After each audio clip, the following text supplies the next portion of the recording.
voice is that? Ce fel de voce, glas e acela? That's not the voice of the Lord. Acesta nu este glasul Domnului. Because the voice of the Lord says, Pentru că glasul Domnului spune, don't be weary in well-doing. nu te îngrijora de lucrurile care tu le faci. Just sow the seed. Doar seamănă-ți sămânța. In due time, La timpul potrivit, it's going to come forth. el va răsări. What does the voice of the Lord say? Ce spune cuvântul Domnului? Cast your bread on the water. Aruncă-ți pâinea pe apă. And in due time, Și la timpul potrivit, it will come back to you. se va întoarce la tine. But David, as good of a man as he was, Însă David, pe cât de bun cum era el, he started listening to this voice. el a început să asculte la acel glas. And when he started listening to that Și voice, când a început să asculte la acel glas, he got angry. s-a mâniat. And he started thinking, yeah, Și s-a gândit, da, that's right. e adevărat. That's absolutely right. Da, e absolut adevărat.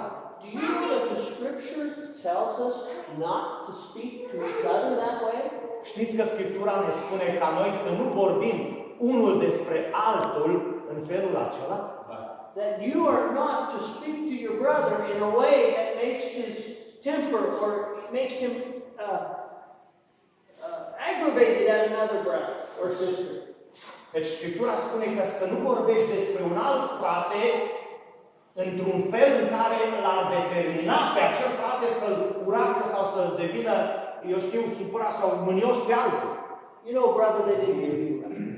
Adică știi frate, nu s-o comporta bine. You know, they shouldn't treat you like that. Nu trebuia să te trateze în felul ăsta. You know, and you've been such a good brother. Tu ești un frate așa bun. They shouldn't do you that way. Nu trebuia ca ei să se comporte așa cu And tine. then you just make that fire go. Știți ce faceți? Doar ațățați focul. We're not to do that to each other. Noi n-ar trebui să facem așa ceva unul cu celălalt. We're supposed to find something good.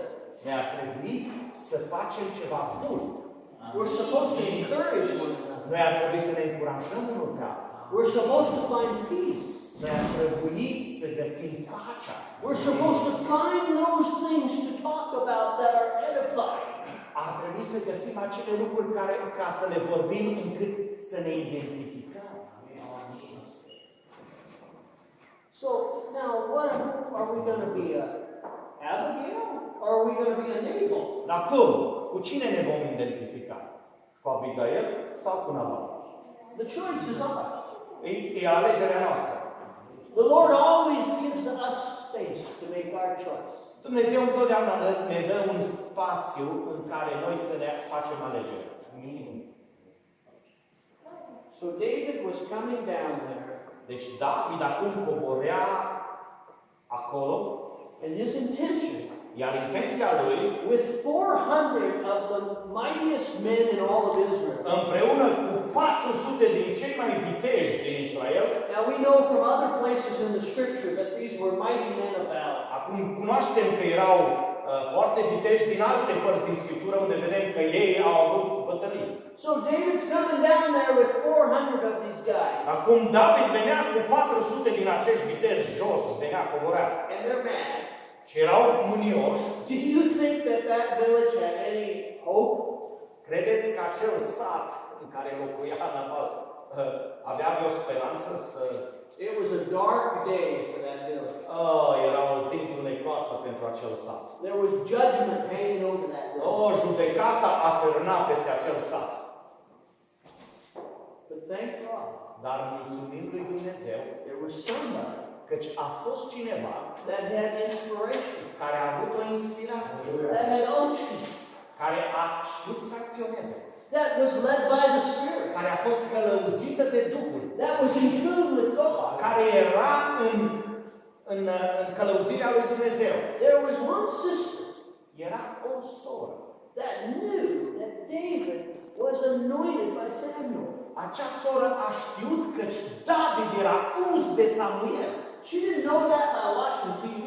Ea nu știut asta pentru că o văzut la televizor. She didn't know that by reading the newspaper. Ea nu știut asta din cauza că o citit-o în ziar. That's what Nabal was doing. Asta a făcut-o Nabal. But she knew the word of the Lord.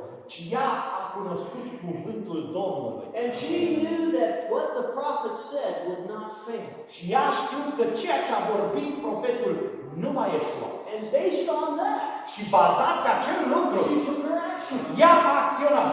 It didn't matter what everybody else was doing. Nu conta ce făcea altcineva, It didn't matter what the circumstances nu were. conta care era împrejurările, It didn't matter what the risk was.